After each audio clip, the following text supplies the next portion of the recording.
ഓരോ വിഷയത്തെയും നിങ്ങൾ എടുത്തു നോക്ക്. ഇവിടെ ഇപ്പം അൻവർ പറഞ്ഞ ഓരോ വിഷയം എടുത്ത് നമുക്ക് പരിശോധിക്കാലോ. അതിനകത്ത് എന്താ ഞങ്ങൾ മറുപടി പറയാത്തതുള്ളത്? അവിടെ എവിടെയാണ് ഗവൺമെന്റ് പ്രതിരോധത്തിലാകുന്നത്? ഗവൺമെന്റിന് ഈ അൻവർ ഇന്ന് തന്നെ മുഖ്യമന്ത്രി പറഞ്ഞു അൻവർ ഉന്നയിച്ച വിഷയത്തിൽ പരിശോധിക്കാം. അതോടൊപ്പം കുറെ പൊള്ളത്തരങ്ങൾ പറയാ ഈ കണക്കുകളൊക്കെ വെച്ച്. ഇവിടെ തന്നെ കേരളത്തിലെ വിദ്യാർത്ഥികൾ പോകുന്നു എന്നൊരു കണക്ക് ഇയാൾ പറഞ്ഞു.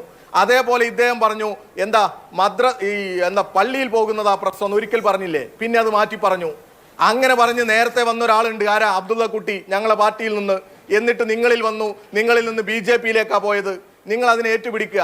പൊതുവെ എനിക്ക് രാജു പി നായർ പോലെയുള്ള കോൺഗ്രസിന്റെ നേതാക്കന്മാരോടൊക്കെ പറയാനുള്ളത്, ഈ RSS ആഗ്രഹിക്കുന്നത് ഇതുപോലെയുള്ളൊരു ധ്രുവീകരണ.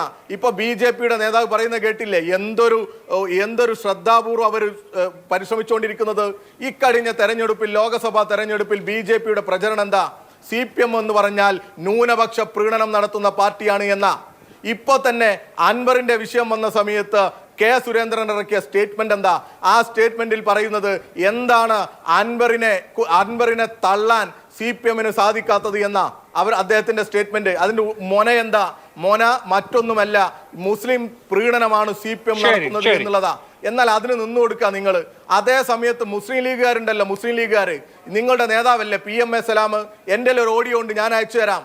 ഈ കോഴിക്കോട്ട് അങ്ങാടിയിൽ RSS-ഉമായി ഞാൻ ഡീൽ ചെയ്തോളാം എന്ന് പറയുന്നതാണ് PMA സലാമിന്റെ സ്റ്റേറ്റ്മെന്റ്. RSS-ഉമായി ഞാൻ കൈകാര്യം ചെയ്തോളാം എന്ന് പറയാ, അത് PMA സലാം മുസ്ലിം ലീഗിന്റെ നേതാവാ. എന്താ നിങ്ങൾക്ക് അതിനെക്കുറിച്ച് പറയാനുള്ളത്? ഇതുപോലെ തന്നെ നിങ്ങളുടെ നേതാവ് K സുധാകരൻ പറഞ്ഞത് എന്താ? ഞങ്ങളെ ആക്ഷേപിച്ചുകൊണ്ട് പറഞ്ഞതാ, DYFI-ക്കാരും CPM-കാരും RSS-ന്റെ ശാഖ തകർക്കാൻ വരുമ്പോ അതിന് കാവൽ നിന്നവനാണ് ഞാൻ എന്ന് നെഞ്ചുവിരിച്ച് നിന്നവനാണ് ഞാൻ പറയുന്ന KPCC പ്രസിഡന്റാ കേരളത്തിലുള്ളത്. എന്നിട്ട് നിങ്ങൾ ഞങ്ങളെ പഠിപ്പിക്കാൻ വരിക.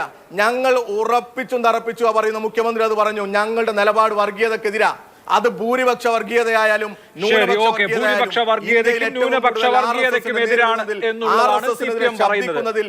കേരളത്തിലെ മുഖ്യമന്ത്രി അല്ലേ ഉള്ളൂ.